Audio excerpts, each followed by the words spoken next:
we basically have two countries that have been fighting so long. Թեև ԱՄՆ նախագահը գիշերվանից հայտարարում է, որ Իսրայելն ու Իրանը համաձայնության են եկել լիակատար եւ համապարփակ հրադադարի շուրջ, որն արդեն ուժի մեջ է մտել, սակայն նրա վերջին գրառումից քիչ անց Իսրայելն Իրանին մեղադրեց այն խախտելու համար։ Կատարի միջնորդությամբ հրադադարը ձեռք է բերվել ժամեր անց այն բանից հետո, երբ Իրանը 3 հրթիռներ արձակեց Կատարում ամերիկյան ռազմաբազայի ուղղությամբ, ի պատասխան նախորդ օրն Իրանի միջուկային գլխավոր օբյեկտներին ԱՄՆ-ի հասցրած հարվածների։ Կատարը դատապարտել է ամերիկյան բազայի ուղղությամբ Իրանի հարվածները, Իրանից էլ հայտարարել են, որ դա Կատարի դեմ չի եղել։ Դոնալդ Թրամփը սոցցանցում խնդրել է պահպանել հրադադարը, ապա նշել, որ դրանից շահում են բոլորը, իսկ Իրանին ու Իսրայելին տևական խաղաղություն եւ բարեկեցություն է սպասվում։ Նրանք այնքան շատ բան կարող են շահել, բայց նաեւ այնքան շատ բան կորցնել, եթե շեղվեն արդարության եւ ճշմարտության ճանապարհից։ Իսրայելին եւ Իրանին ապագայում անսահման հնարավորություններ են սպասում, լի մեծ խոստումներով։ ԱՄՆ նախագահը նաեւ տեղեկացրել է, որ Կատարում ամերիկյան բազայի վրա Իրանի հարձակման հետևանքով զոհեր եւ տուժածներ չկան։ Այս ընթացքում Իսրայելի օդային տարածքը դեռ փակ է, բանակը հայտարարել է, որ վտանգի ռիսկը դեռ առկա է։ Կատարը եւ ծոցի մի քանի երկրներ բացել են իրենց օդային տարածքը, որ փակել էին 3 Իրանի հարվածներից առաջ։ Իսրայելի կառավարությունը հայտարարել է, որ համաձայնել է հրադադարի առաջարկին այն բանից հետո, երբ հասել է իր նպատակին, վերացնելով Իրանի միջուկային եւ հրթիռային ծրագրերի սպառնալիքը։ Բանակի խոսնակ Էֆի Դեֆրինն էլ ասել է, որ նույնիսկ հրադադարից հետո Իսրայելի ռազմաօդային ուժերը մարտական բարձր պատրաստության վիճակում են սպառնալիքները վերացնելու եւ անհրաժեշտության դեպքում արագ հակահարված տալու համար։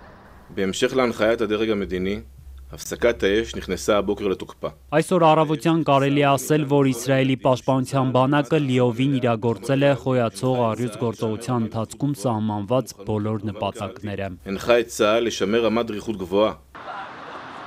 Իրանից հակասական տեղեկություններ են ստացվում հրադադարի վերաբերյալ, իրանական հեռուստաալիքները հաղորդում են, որ այն ուժի մեջ է մտել, իսկ արտգործնախարարն ասել է, թե մտադիր չեն շարունակել պատասխան հարվածները, եթե Իսրայելը դադարեցնի կրակը։ Աբբաս Արաղչին նաև ասել է, որ հրադադարի շուրջ համաձայնություն չկա, ակնարկելով, որ Իրանի վերջնական որոշումը կախված է Իսրայելի գործողություններից։ Հրադադարի ուժի մեջ մտնելուց 2 ժամ անց Իսրայելի պաշտպանության նախարարն արդեն մեղադրել է Իրանին հրադադարը խախտելու համար։ Իսրայել կացը խոստացել է ուժեղ պատասխան տալ եւ ինտենսիվ հարվածել Թեհրանի կենտրոնում գտնվող թիրախներին։ Հրահանգել են բանակին շարունակել Թեհրանում ռեժիմի օբյեկտների եւ ահաբեկչական ենթակառուցվածքների դեմ ուղղված բարձր ինտենսիվության գործողությունները։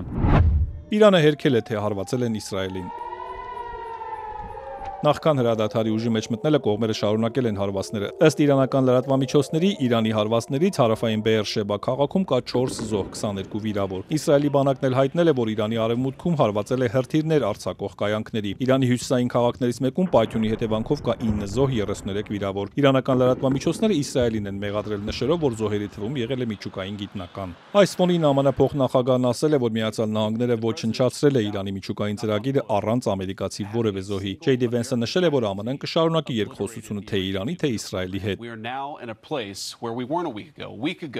Մեկ շաբաթ առաջ Իրանը շատ մոտ էր միջուկային զենք ունենալու։ Հիմա Իրանը անկարող է միջուկային զենք ստեղծել իր ունեցած սարքավորումներով, քանի որ մենք դրանք ոչնչացրել ենք։ Սա շատ կարևոր է։